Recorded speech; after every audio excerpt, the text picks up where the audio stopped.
one of the concerns I have would be, for Jesse is, will he have the patience from the fan base if the team doesn't get out to a really good start, albeit with a very, very weak schedule? Because, the optics would be, well, the reality is that this team is going through overhauling defense anyway. They're losing a lot of their senior leadership.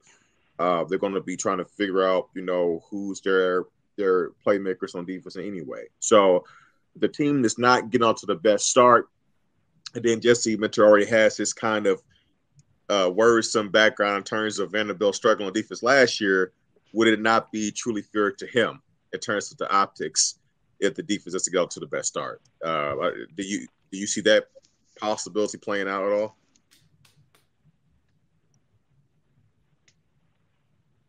Talking to Justin or me? I was talking to Justin. Sorry. I'm sorry.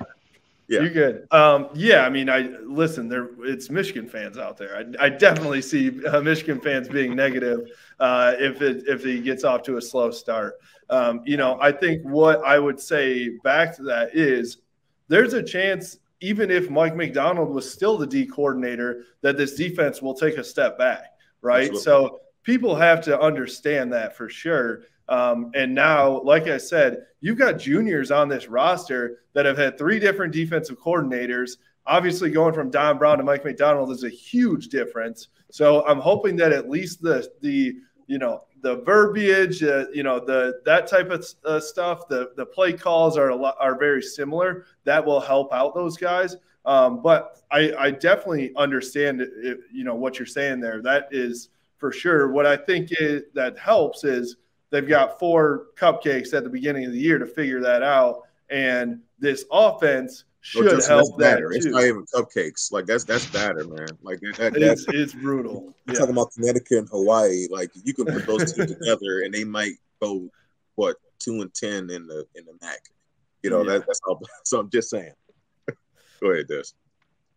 Yeah, I agree with Justin. I think that in the first 4 weeks, we shouldn't really even know who the defensive coordinator is, because you should be scoring 40, 50 points every single week in the first 4 weeks, and the defense shouldn't give up much of anything.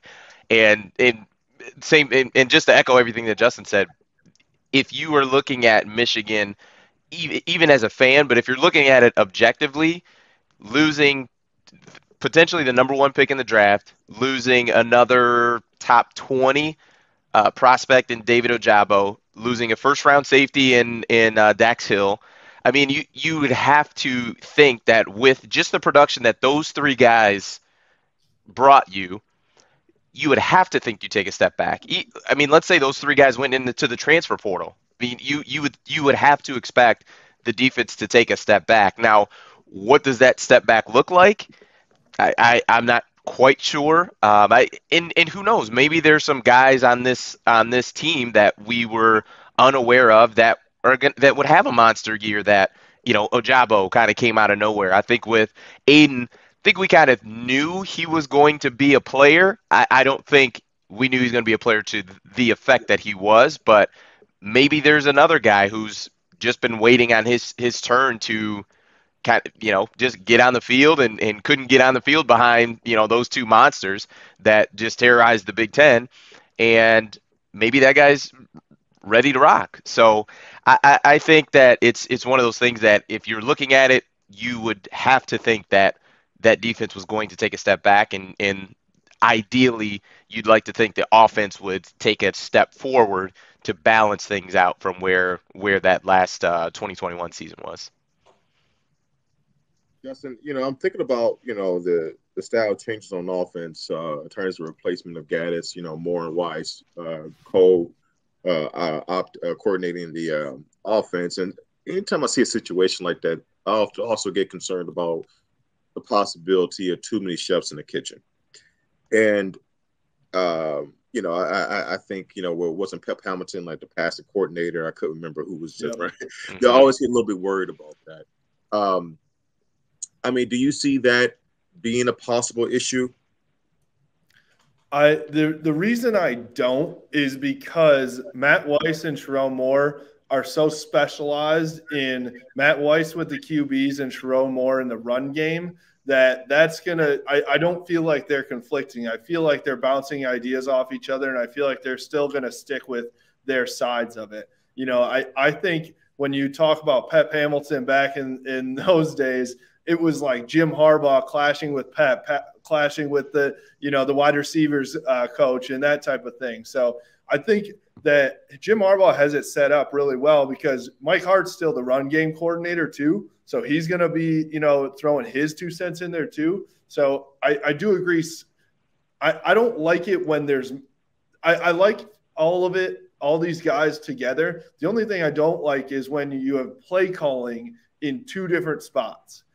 What that means is when you get into the game, one guy, you better have the best communication ever because one guy could be thinking one thing. Sharon Moore is going to be thinking, let's run it down their throat. And then Matt Weiss is like, hold up. I got JJ. Let's throw it deep. I don't know who it's going to be, obviously. But, I agree with you. But I think that the good part about it, going back to my first comment, is Sharon Moore is an obvious run guy and an O-line guy. Matt Weiss is an obvious quarterbacks guy. So I hope to see them complement each other that way. Yeah, and I think that would be my concern in the age of tempo and moving fast. You need to be able to communicate plays out quickly. Personnel groups, things like that, subbing in and out, those things they need to be seamless and they need to be done from one message. So whether it's Sharon Moore, whether it's Weiss, whether it's Jim Harbaugh, because seemingly the offense seemed to really take flight this year when seemingly, obviously I'm not in the program, but it seemed like when Jim Harbaugh was a lot more involved in the play calling. So we'll see what happens. That will be my only concern, is just making sure whoever the play caller is, that person has the say to be able to communicate that, and it's not, Weiss is calling 2 plays and then Sharon's calling the 3rd down play, and I just don't think you can operate like that. So as long as they have a clear plan and are able to execute that, I think they'll be in good shape.